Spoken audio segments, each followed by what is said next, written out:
Hey, what's going on, everybody? Welcome back to another video. We got a lot of good stuff today. Crypto markets are up. Everything is trending upwards. Today's a good day. We're in the green, and cryptocurrency markets got a $7 billion boost practically overnight. We're going to look at, why that is in this article and, some of the coins that probably flooded into. We also have millennials flooding into precious metals market. Is gold the next Tesla? I don't think gold's the next Tesla, but this does show some interesting stuff of, I guess, millennials on Robinhood getting into not crypto, into precious metals. Then we have Gemini exchange to offer custody of .crypto blockchain domains.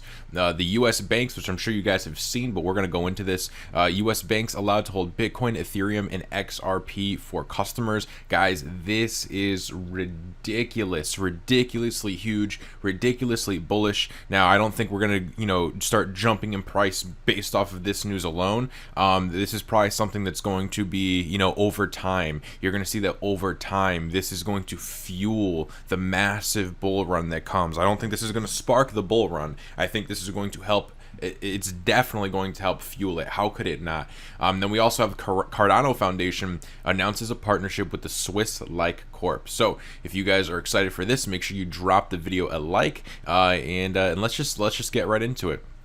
So, the total market cap of all cryptocurrencies swelled from 277 billion to 284.5 billion overnight after a sudden increase in demand sent the market soaring. Ethereum is leading the market among the top 10 coins, having spiked from 245 up to over 268 in under an hour as a result of a sudden influx of buy orders. So, what big money is pouring in here? That's what I would like to know.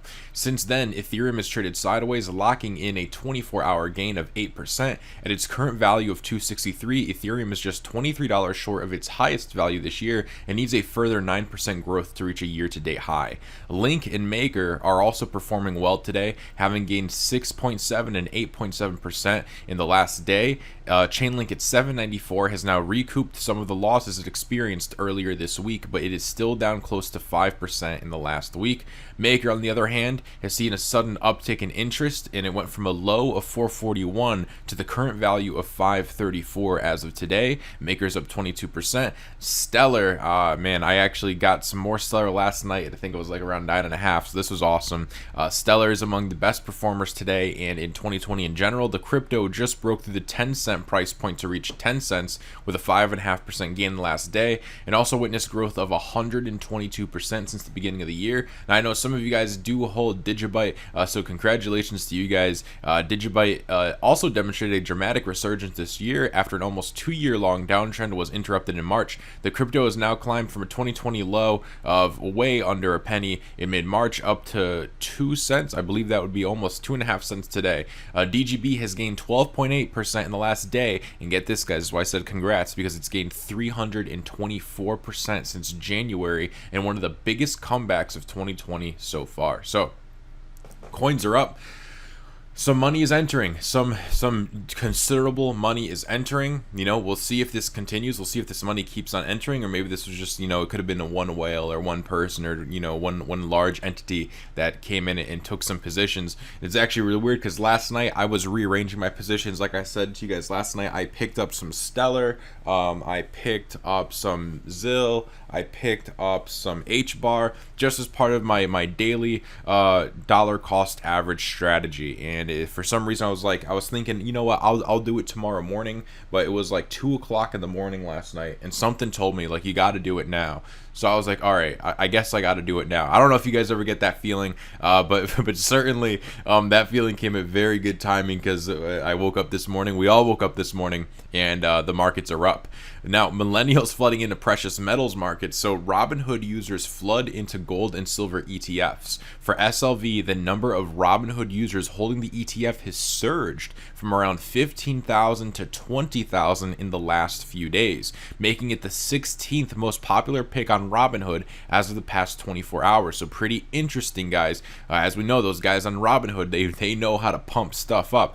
In GLD, we have seen less of a sudden surge so far, but the higher it goes, goes, the more Robinhood users are buying, with over 28,000 now holding the gold ETF. And in typical Robinhood fashion, every dip is being furiously bought. So pretty interesting stuff, guys. I know we're a crypto channel, but I do want to cover precious metals because I think precious metals and cryptos, they do and they don't, but they kind of go hand in hand, in my opinion, right? In terms of store of value, right? Like, they're not digital assets, but they are those stores of value. They're like the original money. It's real money. So if I do see some interesting stuff on gold or silver, I am going to cover it on this channel.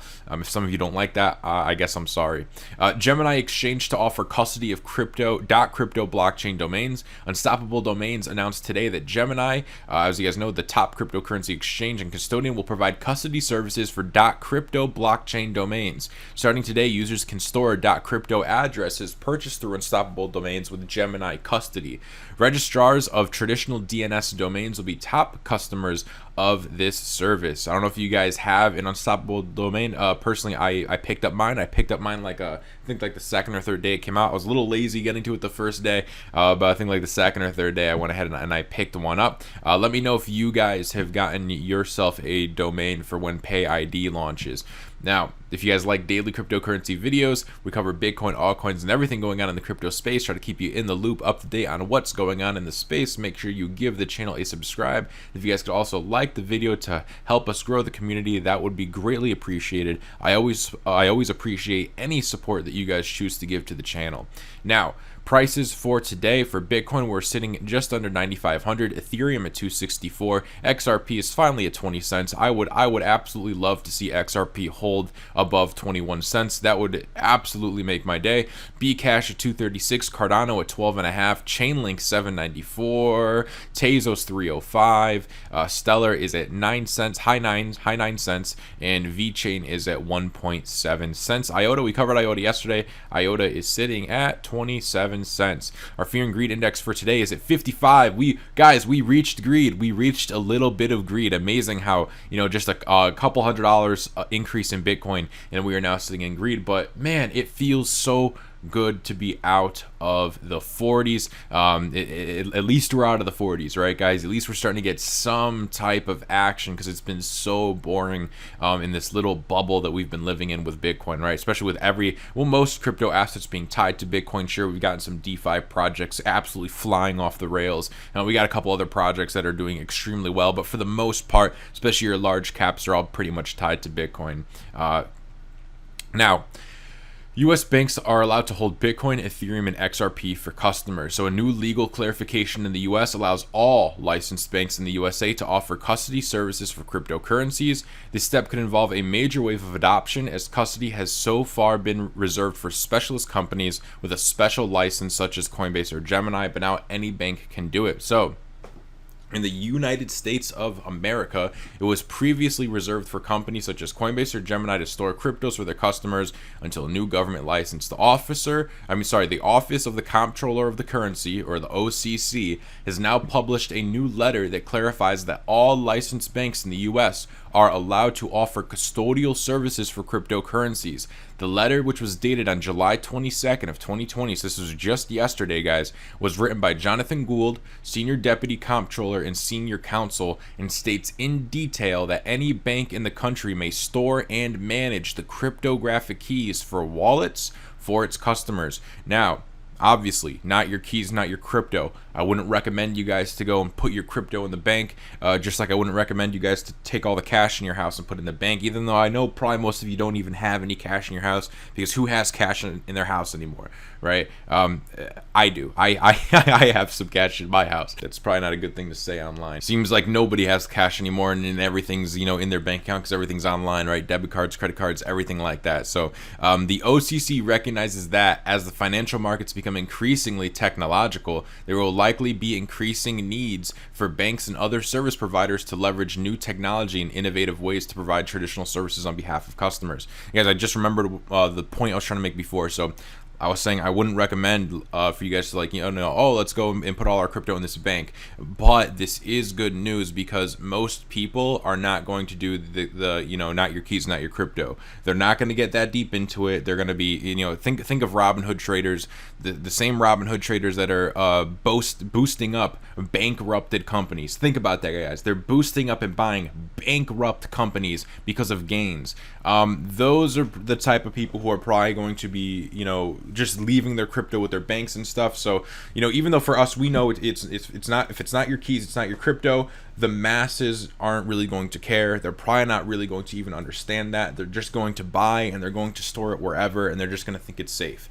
So it's big news because this is where mass adoption comes from, guys. This is where mass adoption comes from. People are already used to storing cash in the bank, so for them to store cryptos in the bank, no brainer, right? And then you have the PayPal news that PayPal is going to allow you to go ahead and buy cryptocurrencies through PayPal. We know that Venmo's doing it, and a couple other companies are doing it as well. And notice we haven't seen an influx yet, but guys, this is basically the framework that we need for the next bull run to happen, right? This is the exact framework that we need, and that framework is being laid out now, right? Think of it like building a bridge. You can't fly cars across the water before the bridge is built. So right now we are building that bridge before cars and people are going to be walking across that bridge. And walking across that bridge entails buying cryptos, storing them on your banks, buying them through PayPal, right? That's the bridge that we are currently building, which is going to absolutely pour gasoline on this fire bull run that is coming.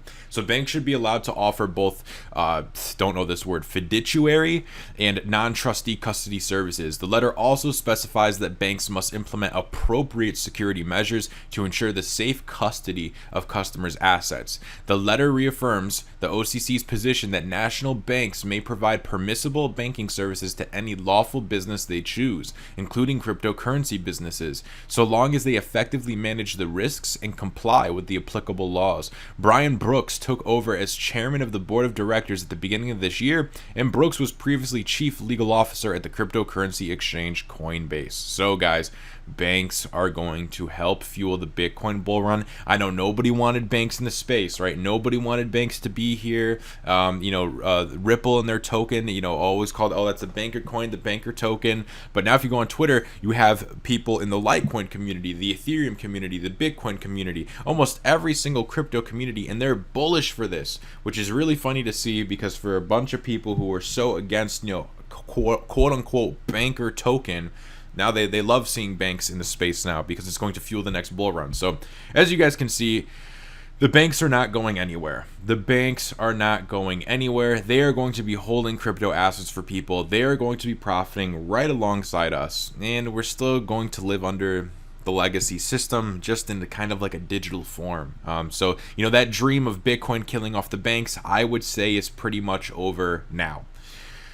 Unfortunately, Cardano Foundation announces partnership with the Swiss LikeCorp. So it will cooperate in several initiatives with LikeCorp, a Swiss-based fintech and financial services company that also operates a crypto exchange. The cooperation aims to combine the Cardano Foundation's experience in blockchain tech with the financial expertise of LikeCorp to enhance Like's financial services offering and strengthen its position in the marketplace. The partnership with the Cardano Foundation is designed to accelerate the introduction of new products by giving Like access to the industry-leading Cardano blockchain. Nathan Kaiser, chairman of the Cardano Foundation, stated in this regard, LikeCorp is one of Switzerland's most innovative blockchain financial companies, and we are pleased to be partnering with its expert team. Through this collaboration, both the Cardano Foundation and LikeCorp will seek to build out financial infrastructure and offer services that will both empower the Cardano ecosystem and enrich the wider blockchain space. Richard Olson, founder and CEO of LikeCorp, also said Cardano has all of the critical attributes to become the blockchain of choice for banks, scalability, formal methods, and a peer-reviewed code base. Our collaboration with the Cardano Foundation enhances the organized trading facility (OTF) offerings of Like and paves the way for new Like products and services built and deployed on Cardano. So mark another partnership for Cardano. If Cardano can get their project up and out, which it seems like they are on the cusp of doing, they have the partnerships in place. I think these partnerships are going to continue to come. They're going to continue to grow. Like we already know, guys. So what did we just read here? 7 billion boost overnight into the crypto markets. The projects that have the use case, guys, are going to take off. I know that I don't think there's that many people out there, though, talking about Bitcoin maximalists. I mean, at this point, if you think Bitcoin is really going to be the only coin and it's just going to absorb the market cap of all these other coins, and it's going to be the the one dominant one, the one coin to rule them all, I mean, I'm going to have a really, really fun time laughing at you at the end of this next bull run. I really am. Because if you have everything in Bitcoin, you are going to miss out on most of the gains in crypto, in my opinion. And that's just my opinion from just another guy making videos on the internet. But I'm going to enjoy laughing at you Bitcoin maxis. I'm sorry, but I'm not sorry. With that said, if you guys like the video, and if you guys are also going to be laughing at these Bitcoin maxis, you can probably find some of them in the comments. They usually leave a dislike, and they just start raging in the comments. We could probably find them there. But if you guys could like the video for me, that would be greatly, greatly appreciated. And if you made it this far, hey, why aren't you subscribed yet? You might as well subscribe. And you get a video like this daily where we cover whatever there is to cover, whatever news we get. With that said, I hope you guys enjoyed the video. I definitely enjoyed making it for you all, and I hope you all have a great day. All right, I'll see you all on the next one. Also, feel free to watch any of these most recent videos. We got a lot of VeChain news these past 3 videos, so if any of you are interested in VeChain, go check out VeChain. And I'm making this too long, so I got to cut out here, so I'm going to dash. See you guys later.